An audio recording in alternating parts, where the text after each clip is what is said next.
24 horas Central.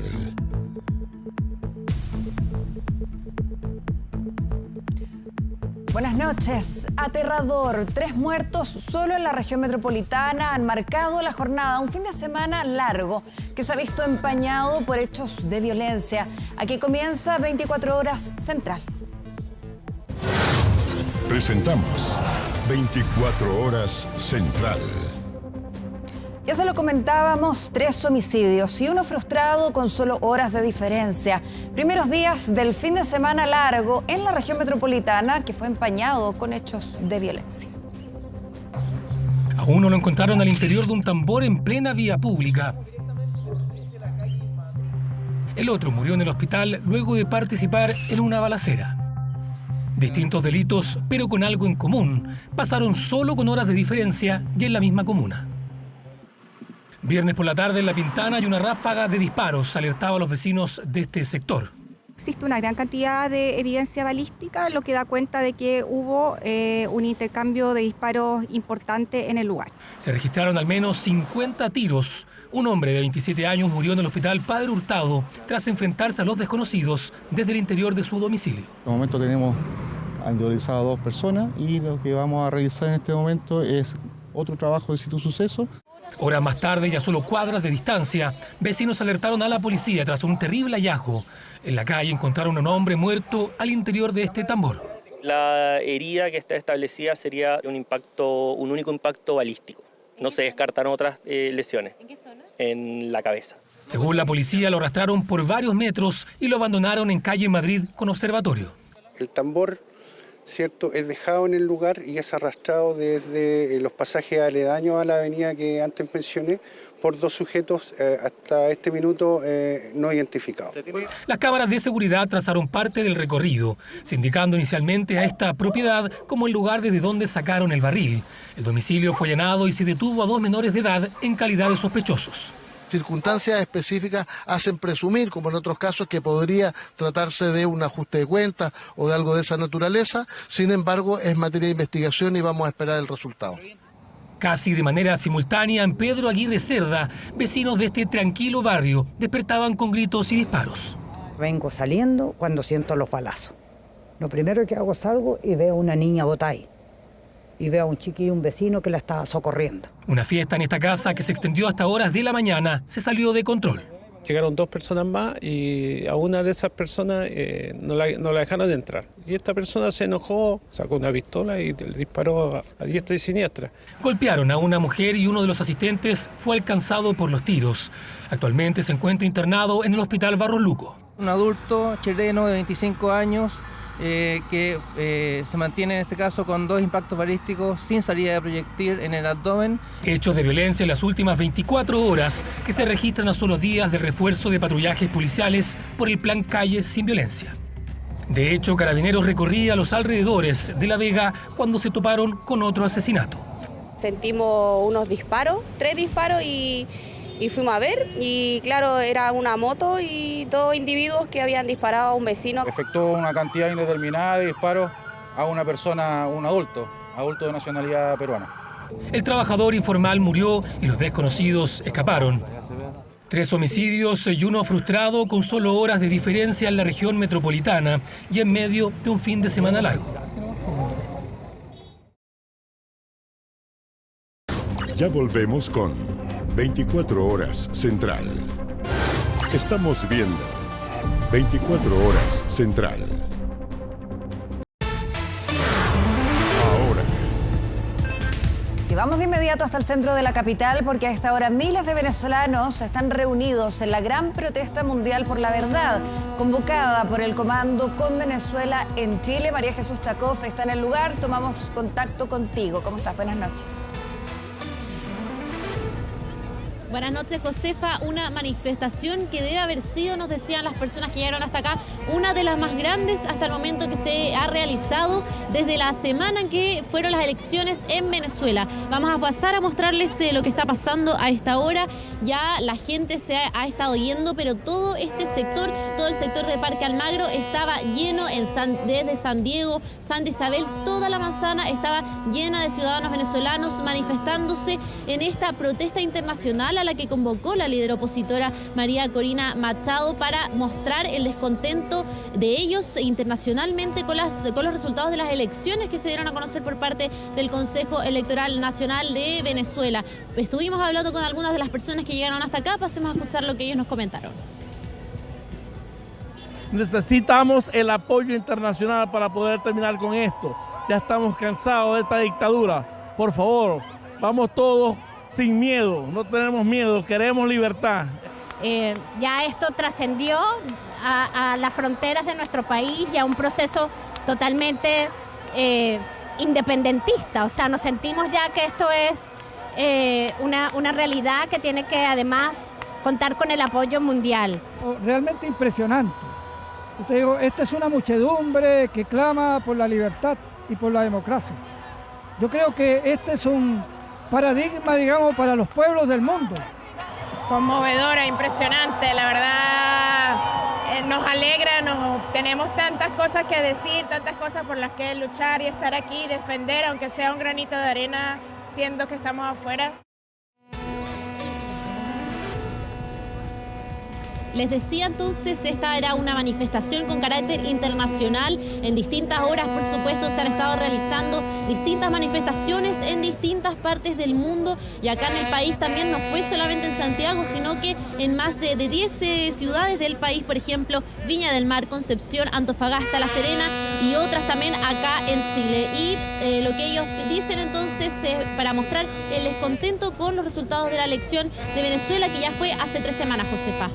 Claro que sí, María Jesús Chacov desde el centro de Santiago con esta reunión, esta gran protesta mundial por la verdad convocada, ¿verdad?, desde Venezuela por el comando de María Corina Machado, algo que por supuesto se sigue dando a esta hora de la noche. María. Buenas noches.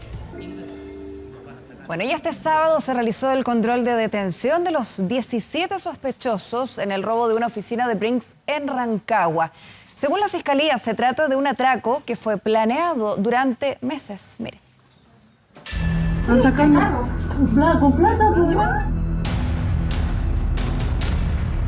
Pero te están llevando las cajas con los carros, los billetes. Gracias a sus celulares, vecinos y trabajadores del lugar registraron lo que ya ha sido calificado como uno de los atracos más grandes y organizados jamás vistos en Rancagua.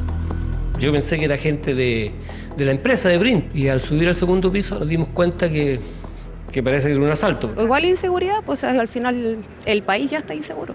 17 personas se encuentran detenidas. La más reciente, un guardia nocturno de la empresa Brinks, cuyo nombre surgió de las primeras investigaciones. 8 patrullas y equipos de fuerzas especiales fueron parte del amplio operativo que tuvo prácticamente paralizada la ciudad desde las 9 de la mañana, resguardando el control de detención. 14 de los sujetos bajo custodia llegaron hasta el juzgado de garantía de la capital regional de O'Higgins. 2 se conectaron desde el hospital, mientras que el 17º detenido no participó debido a su delicado estado de salud. El robo, por lo que hemos visto hasta el momento, viene siendo planificado hace un par de meses. Por eso la cantidad de detalles, para despistar sobre todo las cámaras lejanas. Los primeros sujetos que entraron estaban vestidos con el mismo color de vestimenta de las cajeras o tesoreras. 2 de los abogados defensores aseguraron que sus representados no tienen nada que ver en el hecho. En el caso de mi representado, se intenta la legalidad de la detención toda vez de que éste se dirigía a su lugar de trabajo y Carabineros lo detiene, no le informa por qué lo detiene y mi representado en la unidad penal se informa por los otros coimputados en esta causa de por qué está detenido. Que una persona que detuvieron 1 hora y 45 minutos después y que efectivamente tenía en su poder un bidón de benzina porque un sobrino se había quedado en pan de benzina. Todos los sospechosos son chilenos y mayores de edad. Su organización y forma de operar ya han sido comparadas con las de otras bandas. Este es el modo operandi de delincuentes y bandas chilenas. ¿Qué es lo que hacen? Distracción, quema de vehículos, mucho miguelito, mucha arma de fuego. Precisamente los delincuentes incendiaron varios autos en al menos 3 puntos de la comuna. Esto, según la investigación, para dificultar su persecución por parte de Carabineros. Además, tras la masiva detención, se incautaron 5 pistolas y una granada activa. aquí hay una planificación y hay, bajo mi punto de vista, una información desde adentro. Esta sería una de las teorías barajadas por la justicia a raíz del posible involucramiento de un guardia que, según videos de seguridad, habría abierto las puertas a los delincuentes hasta la bóveda. Desde la empresa Brinks todavía no han detallado el monto que les fue robado en Rancagua. A través de un comunicado, la entidad aseguró que toda la información que manejan ya se puso a disposición de las autoridades. Continuaremos colaborando con todos los antecedentes que estén a nuestro alcance para lograr el esclarecimiento de los hechos y la persecución de todos aquellos que resulten responsables. Los detenidos fueron enviados a la cárcel de Rancagua a la espera de la audiencia de formalización que será este martes. Desde Fiscalía se informó que todavía quedan diligencias pendientes para identificar qué participación tuvo cada sospechoso en este robo que conmocionó a toda una ciudad. Vecinos del edificio Miramar en Reñaca asumen la vigilancia tras el término del servicio de guardias dispuesto por la delegación presidencial. Fue un intento de robo el jueves pasado el que aumentó la preocupación de los propietarios, quienes además decidieron invertir en métodos de resguardo frente al estado de abandono del inmueble. 9 de la noche y los vecinos del edificio Miramar se reunieron para mantener la vigilancia. El fin del servicio de guardias que cuidaban el perímetro afectado por el socavón los preocupó tras el reciente intento de robo esta semana. Hace un año que nadie entró a este edificio. Los únicos permisos que nos daban era para cosas de emergencia como tapiar las puertas. Los propietarios, después de meses sin ingresar al edificio, pudieron hacer un recorrido por el interior, constatando la situación actual del inmueble, foco de 2 delitos desde que se declaró inhabitable. Primero que nada lamentable, porque lo estamos haciendo exclusivamente porque nos dejaron sin seguridad, y entenderás que en un edificio que ya lleva tres intentos de robo. Nos dejaron abandonados, sin guardia, sin protección, y hemos tenido que empezar a última hora a comprar generadores para generar la luz y traer de todo para poder estar aquí y cuidar el edificio. Y aquí estamos, entre nosotros, esperando a ver cómo entre nosotros mismos nos ayudamos para saber cómo nos amparará o nos cuidará la autoridad. Bicicletas, corchos y focos desconectados, vestigios del paso de los delincuentes que los vecinos de Miramar temen que vuelva a ocurrir. Han decidido madrugar para estar al tanto del entorno, esperando ahuyentar antisociales. La verdad que estamos viendo paso a paso cómo vamos avanzando. Por ahora queremos salvar la noche. Ven aquí los vecinos están en este primer turno, hay del orden de 10, 12 personas, después viene un segundo turno y estamos viendo, pero hoy día se pasa de largo y vamos a ver qué pasa mañana en la mañana. Desde delegación presidencial informan que los trabajos continuarán en el perímetro de seguridad que actualmente consta solo de las obras vigentes, buscando nuevas planificaciones para proteger al sector de delincuentes.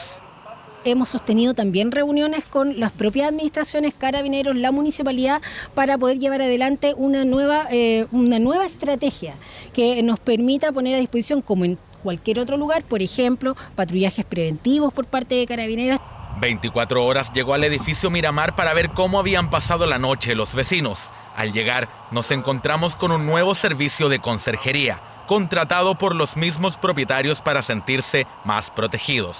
Ahora los residentes solo esperan volver a pernoctar en sus hogares de los que no han podido habitar desde hace casi un año.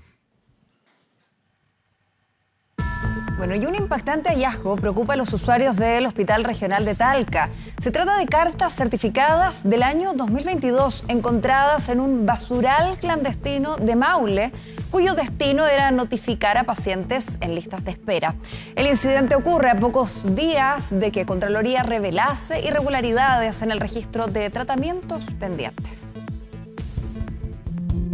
Decenas de sobres de Correos de Chile abandonados en un sitio Iriazo de Maule. En su interior, cartas certificadas del Hospital Regional de Talca destinadas a citar a pacientes en listas de espera. Documentos que nunca llegaron a sus remitentes.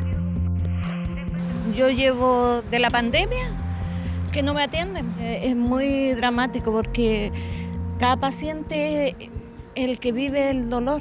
Mi hijo tiene más de 7 años esperando una operación a la columna, pero como quisiera yo que los doctores, más que todo, se pongan las pilas. Los escritos revelados por Radio FM+ fueron encontrados en un basural clandestino junto al Camino Los Patos, cartas del 2022 en donde se le exige a los pacientes responder en máximo 3 meses, bajo la advertencia de ser eliminados de las listas de espera en caso de no contestar.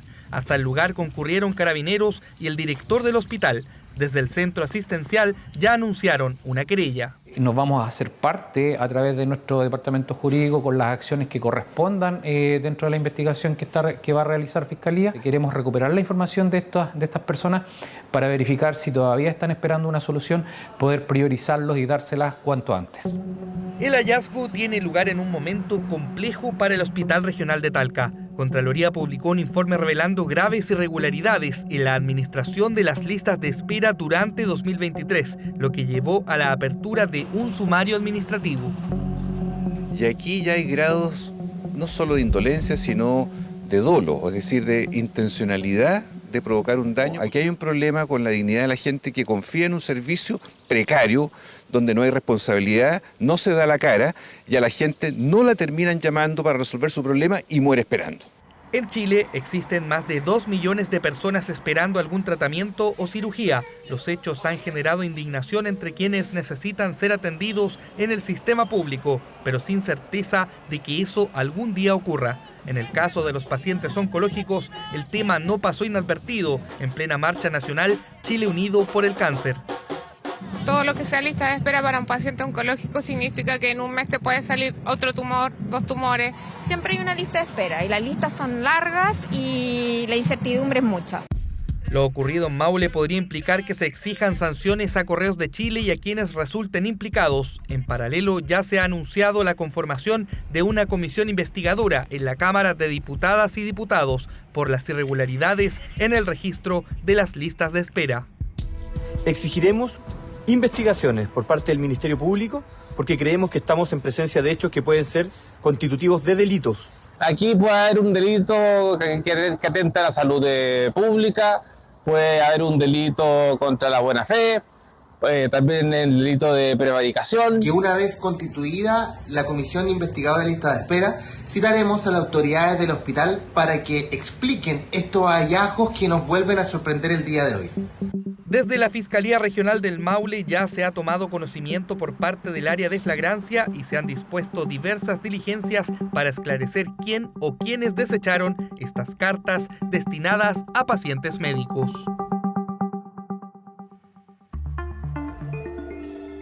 Bueno, y si bien Chile aún no registra casos de la nueva variante de Mpox, conocida también como viruela del mono, según los especialistas, fíjense en esto, estaríamos preparados para su llegada.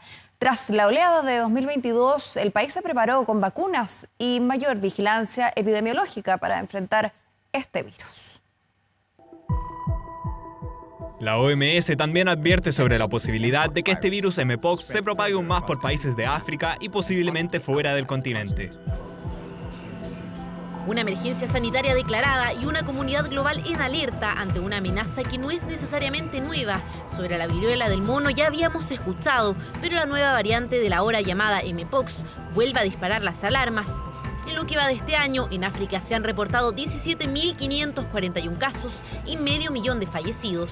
En un mundo globalizado, la verdad que lo más probable es que tengamos algunos casos en nuestro país. Y de la primera variante, de la que tuvimos el 2022 y 2023, todavía hay algunos poquitos casos aislados. Sin duda van a aumentar. El objetivo, sin embargo, es que la propagación de Mpox en territorio nacional sea menor a la ocurrida en 2022, cuando la OMS también declaró emergencia sanitaria. Y el Ministerio de Salud reportó el primer fallecido por viruela del mono en Chile. La letalidad en los casos fue de alrededor de un 0,2%. En esta oportunidad, de los casos que están reportados en África, ha sido alrededor de un 3%, o sea, eso es como 10 veces más.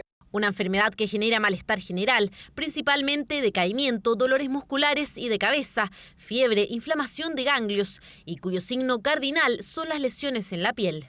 que se parece un poco a la varicela, a la peste cristal, pero las vesículas son mucho más grandes, con una pared más gruesa, ¿no es cierto?, y menos numerosas, y pueden aparecer en extremidades, pueden aparecer en la zona genital, ¿no es cierto?, pueden aparecer en la mucosa oral. Son esas lesiones las responsables del contagio, que pueden complicarse en personas con enfermedades de base. Pero ¿qué tan distinta a la de 2022 es la nueva variante de mpox? Es diferente que el que tuvimos el año 2022.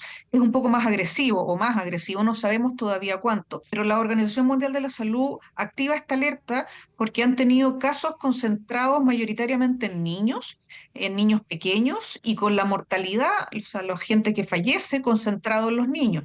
Pero pese a la advertencia, los especialistas coinciden en que nuestro país está preparado para enfrentar casos de esta índole. Desde el brote del 2022 nosotros aprendimos muchas cosas. Es importante saber que tenemos un sistema de vigilancia que funciona muy bien, tenemos diagnóstico epidemiológico y además nosotros adquirimos vacunas. Vacunas gratuitas para grupos prioritarios y que siguen disponibles en el sistema de salud. Para poblaciones prioritarias que tienen prácticas sexuales de alto riesgo. O quienes van a estas fiestas que son con mucha gente, que están muy apretadas, esas son las personas que debieran vacunarse. Es parte del llamado de las autoridades a la población a prevenir y a estar pendientes ante la inminente llegada de nuevos casos de este virus. 24 horas. Reportajes. En medio de un conflicto armado que lleva más de 2 años, un chileno decide alistarse como voluntario para combatir por Ucrania, en la frontera con Rusia. 24 horas recorrió Kiev y sus alrededores, una zona que mantiene los vestigios de la guerra, el recuerdo de las víctimas y el riesgo de enfrentar nuevos ataques. El reportaje es de James Gatica.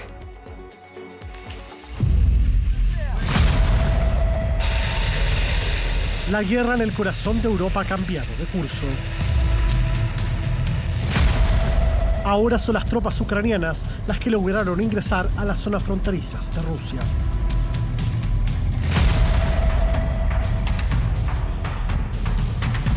Aquí un chileno también lucha por defender a Ucrania. Cuando uno ve las cicatrices que deja la guerra en la gente, en las ciudades, en cada aspecto de la vida de las personas, uno entiende que uno está en el lugar correcto.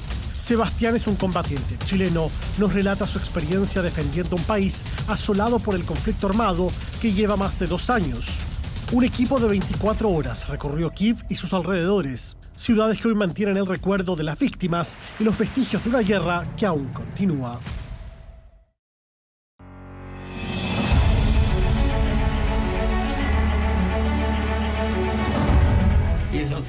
Cuando empezó el tiroteo de las tropas rusas, cientos de personas corrieron hasta aquí. Había tanta gente y estaba tan oscuro que algunos simplemente se cayeron de los escalones y los demás encima. Algunos se golpearon la cabeza, rompieron piernas o brazos. Esto era un infierno de cuerpos.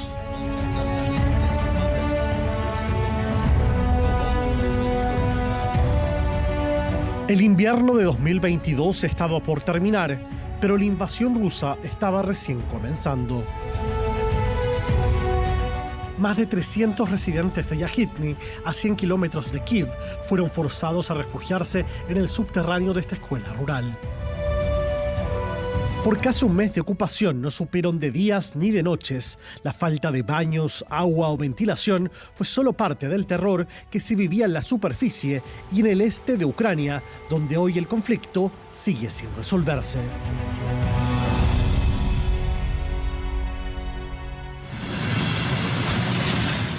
Desde que el primer misil ruso cruzó la frontera ucraniana hace 2 años, su espacio aéreo ha estado cerrado para vuelos comerciales. Para llegar a Kiev, una de las opciones más comunes hoy es desde Varsovia, una travesía de 15 horas en 2 trenes, una noche completa en una cabina de color gris quirúrgico, en mi caso con 3 desconocidos y controles migratorios y militares de madrugada. Todo con el fin de llegar a un destino que pocos elegirían en el verano europeo y del que más de 6 millones han escapado.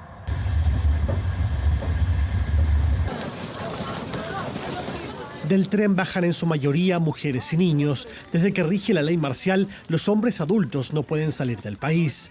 Los reencuentros en la estación central de Kiev son emotivos, algunos después de vacaciones quizás en el Mediterráneo y otros de familias separadas por la guerra.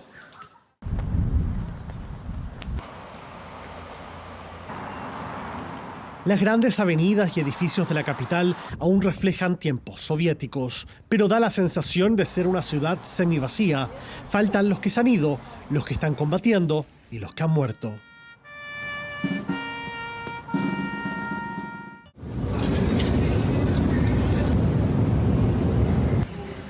Las profundas y espaciosas estaciones del metro de Kiev fueron el refugio de cientos durante los primeros meses de bombardeos. A ratos es fácil olvidar que a menos de 400 kilómetros estos bombardeos continúan, pero un anuncio de reclutamiento es un recordatorio de que cada día hay más bajas. Primera parada, Estación Maidán, la Plaza de la Independencia.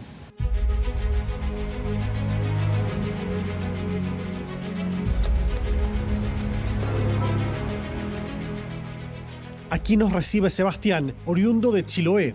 Dejó las filas del ejército chileno hace un año para unirse como voluntario en las tropas ucranianas. Es un contraste gigante entre estar acá en Kiev, que hay una relativa paz a pesar de las sirenas que se pueden escuchar durante la noche, que hay bombardeos de vez en cuando. El Maidán ha sido el epicentro de las manifestaciones ucranianas, desde su independencia en 1991, luego la Revolución Naranja y el estallido civil Euromaidán de hace una década.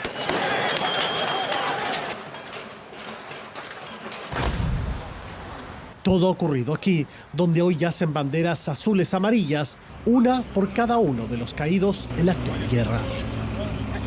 Lo que yo he sacrificado acá es nada en comparación a lo que están entregando aquellos que siguen combatiendo, a la gente que ha perdido la vida o ha dado mucho más que yo. Sebastián ha experimentado en carne propia estar en la línea de combate.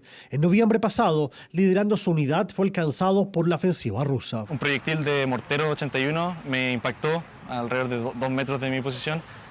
Obviamente me alcancé a cubrir el cuello, así que la mayoría de las cosas de estas esquilas en realidad iban a mi cuello.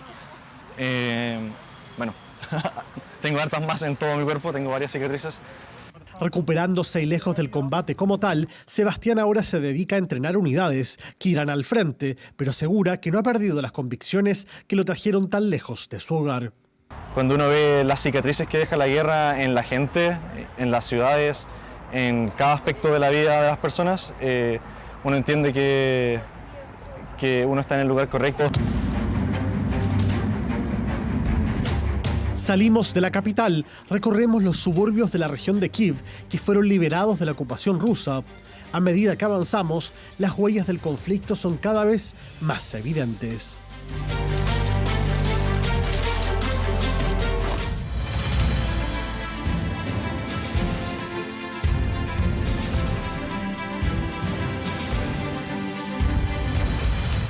En los primeros días de la invasión rusa, las tropas ucranianas se vieron forzadas a hacer volar puentes como este que conectaban la ciudad de Irpin con la capital Kiev.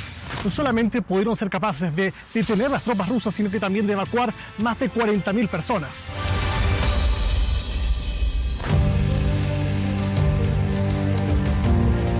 El barrio de Boroyanka, en las afueras de Kiev, quizás es el barrio residencial más cerca de la capital ucraniana con mayor impacto de los misiles rusos. Este que era un barrio de casas de familias ucranianas, hoy solamente son ruinas. Se ven departamentos, living, comedor, baños, cocinas, pero que hoy día son solamente ruinas. Muchos de ellos no alcanzaron a huir de los ataques rusos.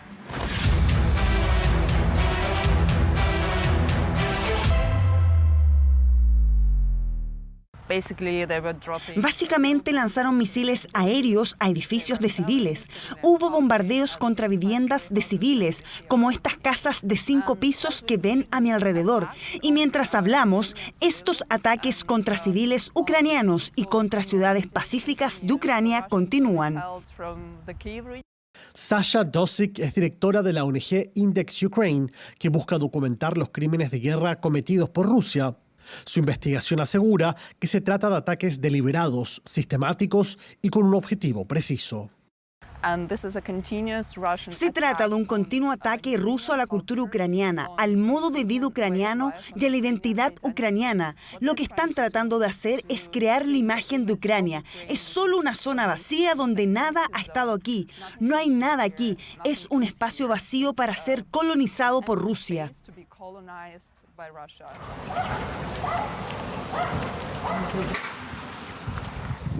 En los primeros días de abril de 2022, imágenes de cuerpos desplomados por las calles de Bucha horrorizaron al mundo.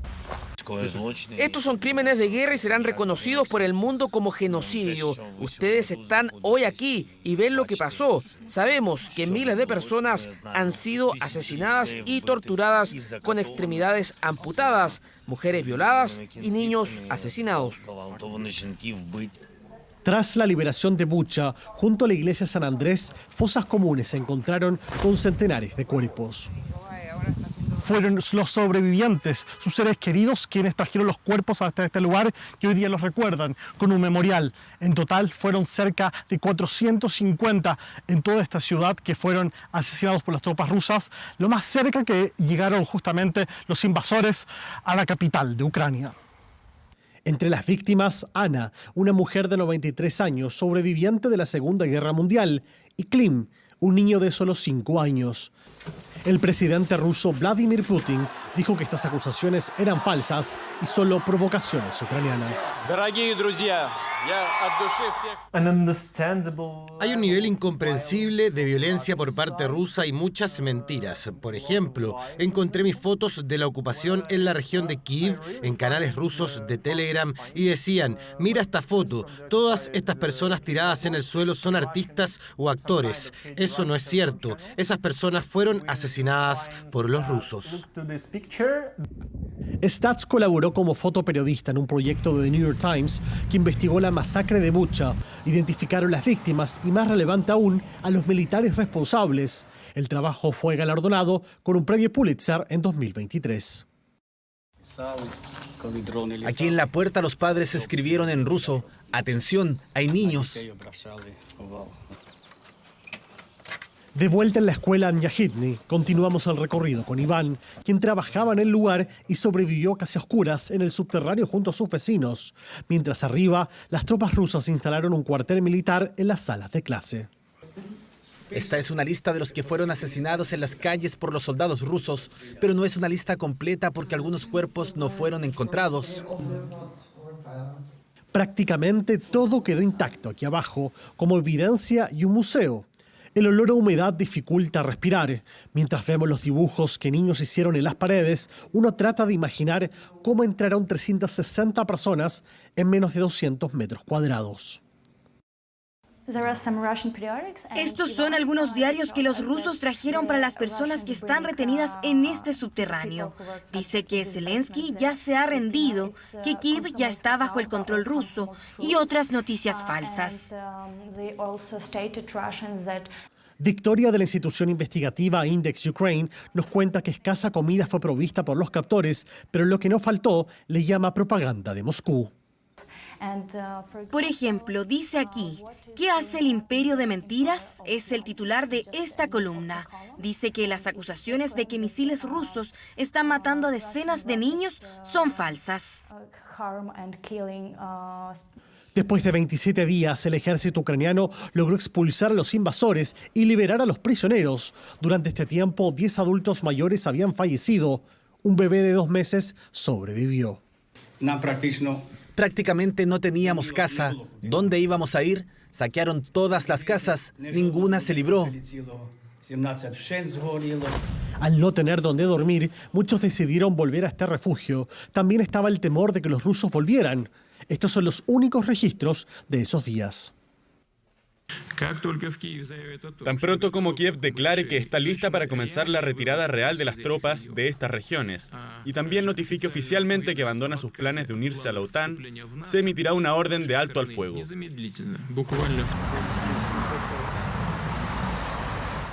Para que las familias ucranianas vean a los responsables ante la justicia, no se trata simplemente de decir que fueron los rusos quienes cometieron estos crímenes de guerra. Las pruebas deben vincular una unidad militar específica y sus comandantes con estos crímenes.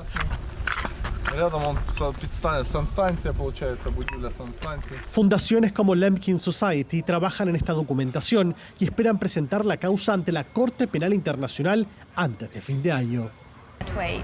Creemos que Rusia debería responder por los crímenes que está cometiendo. Por supuesto, están cometiendo crímenes de guerra, pero también están cometiendo genocidio. Entonces deben responder por este genocidio.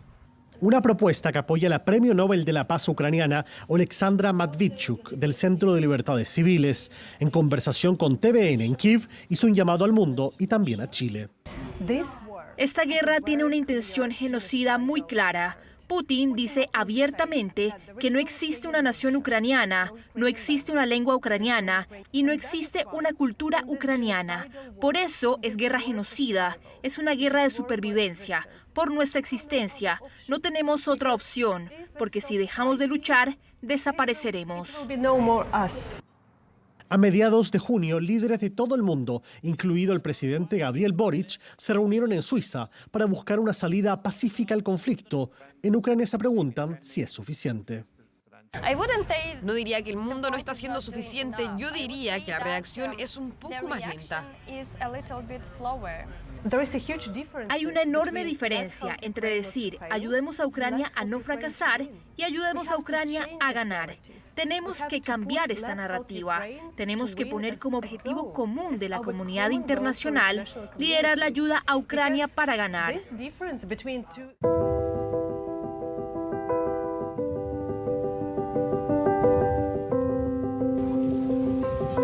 Es hora de dejar Kiev y tomar el largo tren que nos sacará de la zona de guerra.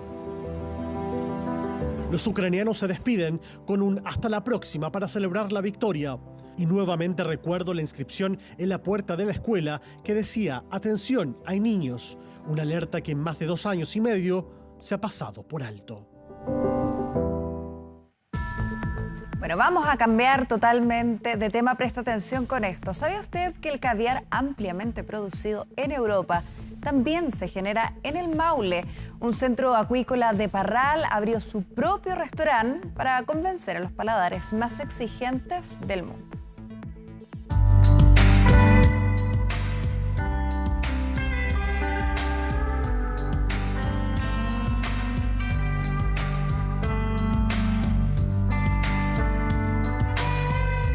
En el límite de la región del Maule y el Ñuble se encuentra Parral, una comuna de poco más de 40.000 habitantes que se caracteriza por ser principalmente rural.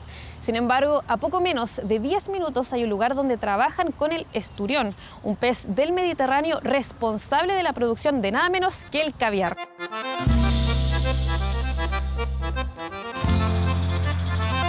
Producto estrella en lo que es un verdadero oasis de la zona centro-sur, un campo en el que se emplaza un restaurante que se abastece de su propio centro acuícola, una experiencia integral para visitantes y criadores que se deja maravillar por este pez traído desde Milán, Italia.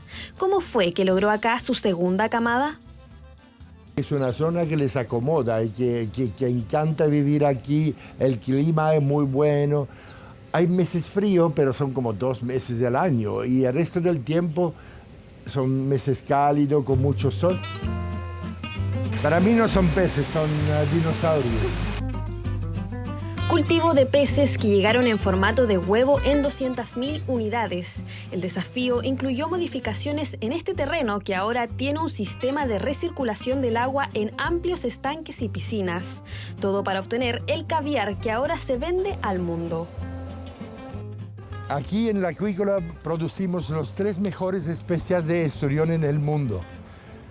Uno es el beluga, o uso en latino. El segundo es el guldenstati, o sietra. Y el tercera es el sebruga. Producción de caviar made in Chile, que por su buen peso, consistencia y sabor es capaz de llegar a distintas partes del mundo bajo un exigente estándar. Una grande parte de nuestra producción lo exportamos más o menos a países latinoamericanos, porque allí hay poco competencia, entonces es mucho más fácil de exportar. El beluga es más lento y es más grande. A la naturaleza puede alcanzar 5 hasta 7 metros. 5 metros como promedio y pesar 1 tonelada. Frescura, elegancia y educación del paladar que se realiza en Casa Amalia. 90.000 pesos por persona, 120.000 si la cata incluye maridaje. El maridaje que tratamos de incorporar y de ofrecer es en base a vinos del Maule, a una selección de los vinos del Maule, como va a potenciar las viñas y los productos regionales. Exquisita mezcla que, según quienes saben, es un gusto que se adquiere con el tiempo. Lo ideal es que la gente vaya probando 3 a 4 gramos en cada degustación. Lo ideal siempre va a ser 3, porque quizá en una segunda o tercera tú vas a encontrar sabores que quizá en la primera no encontraste. La lengua al paladar y se revientan las uvas.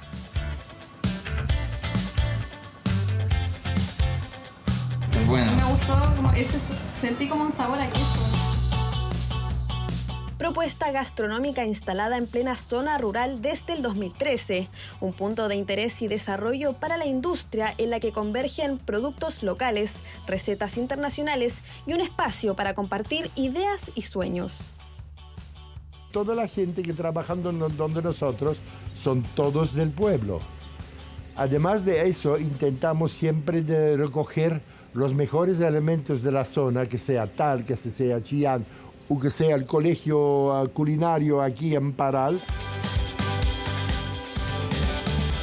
Es el caviar, invitado de honor de Parral, un producto pocas veces visto en la zona centro-sur, pero que por estos días se luce en la boca de comensales que difunden las maravillas de este territorio. Terminan las noticias, pero quédese en TVN. Ya llega el tiempo y luego Best Seller. Amigos con derechos. Que esté muy bien.